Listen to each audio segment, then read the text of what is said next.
Hi there, Paige from the Loam here, and welcome to another Trench Crusade hobby vlog. Today's video is going to be a deep dive on my 700 ducat warband for the Call of Seven Headed Serpent, the Shepherds of the First Circle. So unlike the previous videos, this one's going to be more of a, like I said, deep dive into the lore, painting and list building for my warband. It's the first one of the year. It's a little bit different. I feel very happy with how it's gone. So yeah, without much further ado, let's get into the video.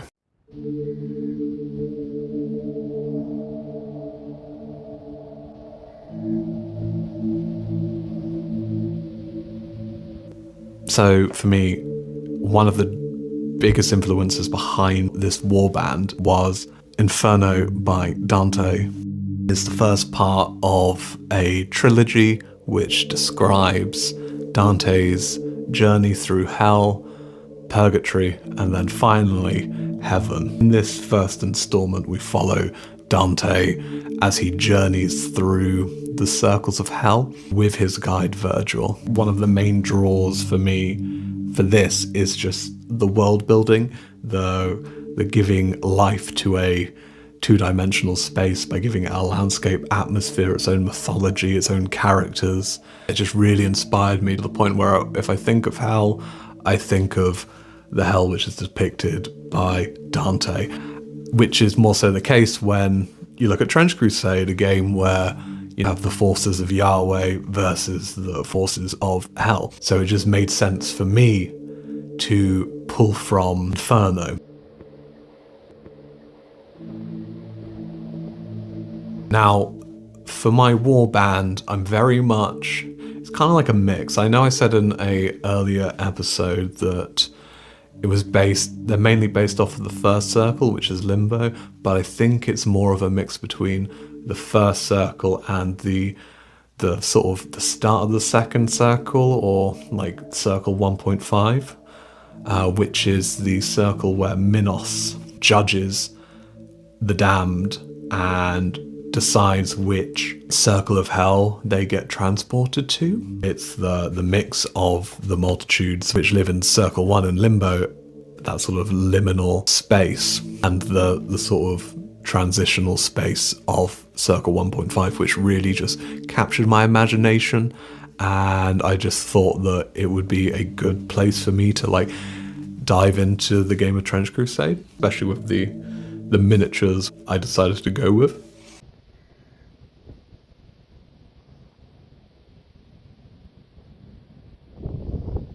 So when it came to painting the warband, I already had an idea of which direction I was going to go with it.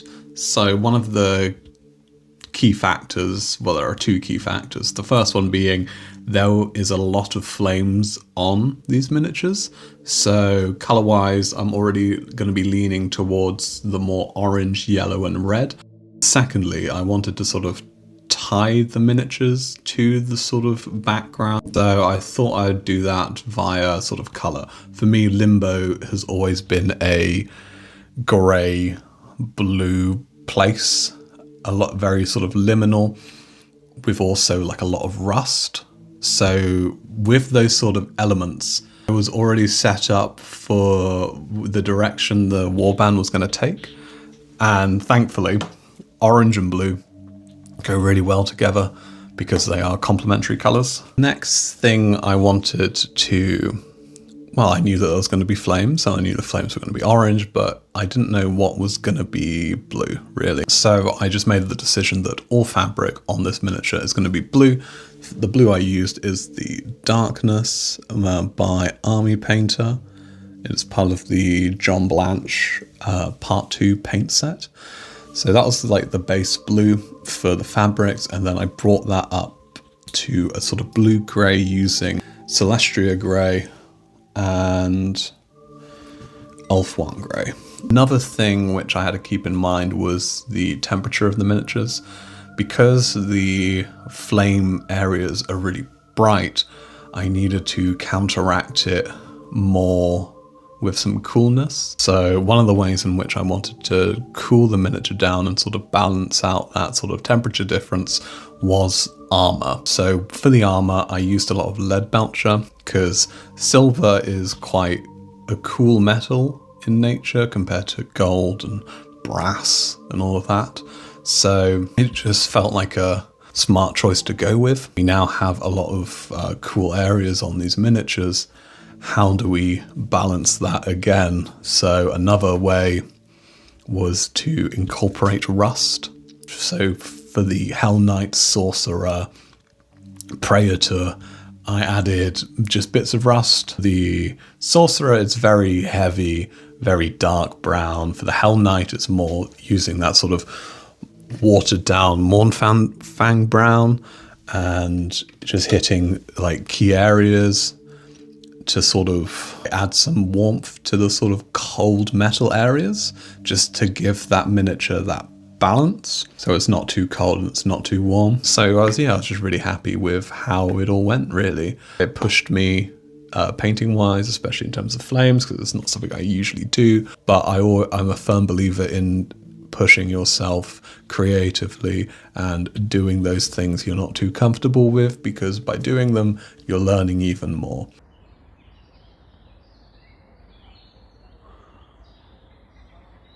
So I'm just going to spend a little time now going over what's actually in the list and what I'm running and my sort of experiences with the units from my first game. So we have, it's a 700 ducat list. It is exactly on 700. We have 3 elites, 5 troops. The first elite I'm running is the Praetor. So I've given him gas grenades and the Malabranchi sword. If I'm saying that wrong, please correct me. But basically, I'll put the rules up now. It has the special rule of Abyssal Blade, which when you roll an injury with that weapon, you roll 3d6 and you add the results together, and that's what you get on the injury chart, on the injury table. So he's very much a blender if he hits. He also has reinforced armor and trench shield, which gives him the -3 on the injury table. He also has a gas mask and a combat helmet to negate the gas and shrapnel. I think it's good. Maybe the additional blood would be pretty decent for casting Goetic powers, but I think survivability is the name of the game here. For Goetic powers, he has 2 Proud to Fall. The sin I've picked for the Warband is Pride. Basically, for 2 blood, you cast when you receive a downed result on the injury table. It keeps the model standing, still gets the blood and other sort of effects from the result. Like, for example, if he had tough and he went down, he would still lose tough. But it just gives him a little bit more survivability. I remember he was in combat with an assassin in my first game, and I really needed him to be able to chase the assassin, so I used that, so his movement wasn't halved on his activation. So he comes to about 245 ducats, so it's quite an expense, but I think it's worth it personally. I had good results with him, and I like how he's sort of set up. Next up is the Sorcerer. So with him, I've got the combat helmet, gas mask, reinforced armor, trench shield, and musical instrument, which is really useful, especially for maneuvering. Just gives an additional d6 to the risky action dash.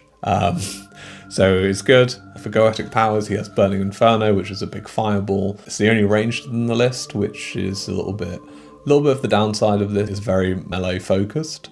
He also has Slave Master, which helps get a couple more activations with your Yoke Fiends, so you can hopefully get more blood to cast Goetic powers.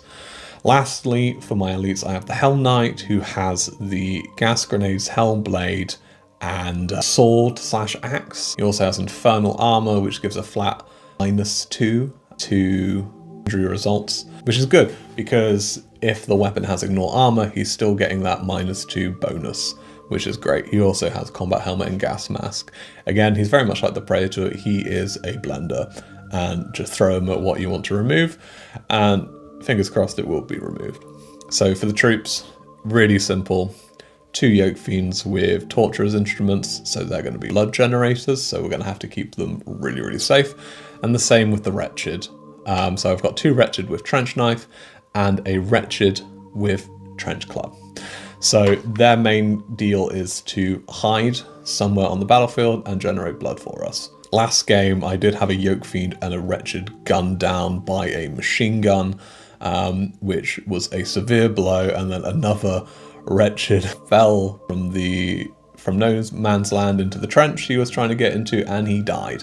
So keeping them safe is really important for blood generation, because after that I was relying on the blood which I accumulated through being damaged, which wasn't great. So yeah, it's a very tool list, a lot of ducats in the elites, but I think it's worth it. I think they're cool models, do a lot of damage, but again, the lack of range is a bit substantial, especially you really have to keep your sorcerer healthy and alive.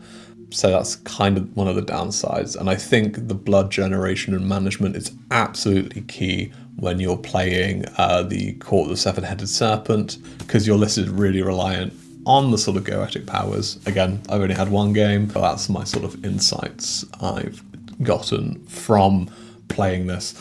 Super fun, I really enjoyed it. A lot to learn, but yeah, so that's just an overview of sort of stuff I've got going on in the list. Again, I'll leave a link in the description if you want to take your time and read the list yourself.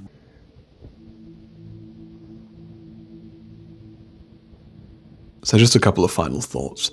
I think this project has been a great way to sort of get back into miniature wargaming. I've really enjoyed like carving out a little bit of space in the setting of Trench Crusade for this warband and combining my sort of love for literature and my love for the setting together. It just felt really cool and really fulfilling in a sort of hobby way.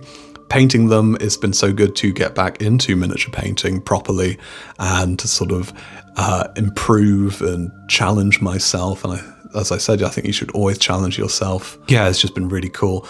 Building the list was a lot of fun. Playing it is even more fun. The plan for this is, for the channel, is to probably do a big video once a month. So it'll probably be a project video. So I think next month for February, I will be doing a Black Grail project. Warband 700, sort of similar style to this. And then throughout the month, I'm thinking of doing like little mini videos of like sort of deep dive on single models and painting them and maybe discussing the lore or how I build them and stuff like that. Maybe some just getting through my workbench and the sort of miniatures which are on it. I'm really excited to see where this year takes me. And if you're still here, thank you so much for watching. I really, really appreciate it. And until next time, I've been painting from the loam. Goodbye.